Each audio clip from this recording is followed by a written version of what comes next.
വർഷങ്ങളായി 8 നൂറ്റാണ്ടുകാലം ഈ രാജ്യം മുസ്ലിം ചക്രവർത്തിമാര് ഭരിച്ചു. നിങ്ങളൊന്ന് ആലോചിച്ചു നോക്കൂ. ഒരു നൂറ്റാണ്ട് കാലഘട്ടത്തിൽ ഒരു തലമുറയാണോ കഴിയുന്നത്? 100 വയസ്സുള്ള ആരിവിടെ ഉണ്ട്?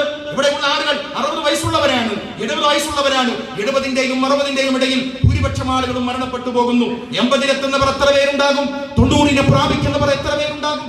8 നൂറ്റാണ്ടുകാലം ഈ ഇന്ത്യ രാജ്യം മുസ്ലിമീങ്ങളാൽ ഭരണീയമായി ഭരിക്കപ്പെട്ടു എന്ന് പറയുമ്പോ ഇവിടെ നിർബന്ധിതമായ ഒരു മതപരിവർത്തനം നടന്നിരുന്നുവെങ്കിൽ നമ്മുടെ തീവ്രവാദികളും രാജ്യത്തെ ഒറ്റുകൊടുക്കുന്നവരും രാജ്യത്തെ നശിപ്പിക്കുന്നവരുമാണ് എന്ന് പറയുമ്പോ 8 നൂറ്റാണ്ടുകാലം മുസ്ലിം ചക്രവർത്തിമാർ ഈ രാജ്യം ഭരിച്ചപ്പോ 2021 സെൻസസിന്റെ റിപ്പോർട്ട് പുറത്തു വരുമ്പോഴും രാജ്യത്തിന്റെ മൊത്തം പോപ്പുലേഷന്റെ 14% ഇന്ത്യ രാജ്യത്ത് മുസ്ലിങ്ങളില്ല. ഇന്ത്യ രാജ്യത്ത് മുസ്ലിങ്ങളില്ല. നമ്മൾ നിർബന്ധമായ മതപരിവർത്തനത്തിന് വേണ്ടി ശ്രമിച്ചവരല്ല, ആരെയും അടിച്ചമർത്തിയവരല്ല.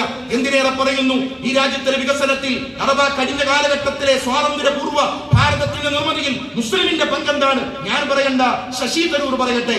രാജ്യത്തിന്റെ രാഷ്ട്രീയ സംവിധാനത്തിൽ യുണൈറ്റഡ് നേഷൻസ് ഓർഗനൈസേഷന്റെ അണ്ടർ സെക്രട്ടറിയായി പ്രവർത്തിക്കുകയും രാജ്യത്തിന്റെ രാഷ്ട്രീയ സംവിധാനത്തിൽ ഒരു അക്കാഡമിഷ്യനായി അറിയപ്പെടുന്ന ആളാണല്ലോ ശശി തരൂര്.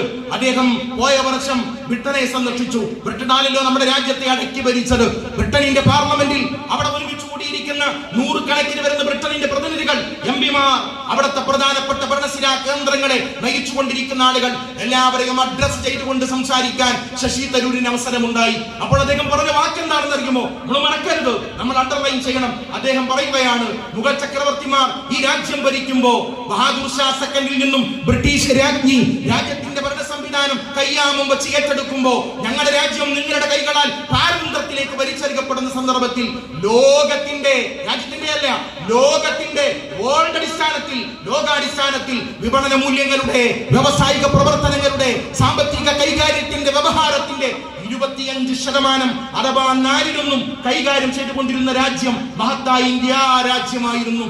മഹത്തായ ഇന്ത്യ രാജ്യമായിരുന്നു. മുഗളന്മാർ ഈ രാജ്യം ഭരിക്കുമ്പോ ലോകത്തിന്റെ സാമ്പത്തിക സുസ്ഥിരയുടെ, സാമ്പത്തിക വ്യവഹാരത്തിന്റെ, വ്യവസായത്തിന്റെ, കച്ചവടത്തിന്റെ 25%ഓളം കൈകാര്യം ചെയ്തുകൊണ്ടിരുന്നത് ഇന്ത്യ മഹാരാജ്യമായിരുന്നു. എന്നാൽ 1.5 നൂറ്റാണ്ടുകാലം നീണ്ടു നിൽക്കുന്ന നിങ്ങളുടെ ഭരണ പ്രവർത്തനത്തിന് ശേഷം നിങ്ങൾ കെട്ടിയും കിടക്കയും എല്ലാം എടുത്തുകൊണ്ട് നിങ്ങൾ ബ്രിട്ടനിലേക്ക് തിരിച്ചു വന്നില്ലേ? ആ തിരിച്ചു വന്ന സന്ദർഭത്തിൽ ഞങ്ങളുടെ രാജ്യത്തിന്റെ സ്ഥാനം അടയാളപ്പെടുത്താൻ പോലും സാധ്യമല്ലാത്ത വിധത്തിൽ അതപ്പതിപ്പിച്ചുകൊണ്ടാണ് നിങ്ങൾ ഞങ്ങളുടെ രാജ്യത്ത് നിന്നും തിരിച്ചു വന്നത്. വിക്ടോറിയ രാജ്ഞിയുടെ തലയിൽ വെക്കാൻ നിങ്ങൾ ഞങ്ങളുടെ മഹത്തരമായ കിരീടങ്ങൾ നിങ്ങൾ കൊണ്ടുപോയി.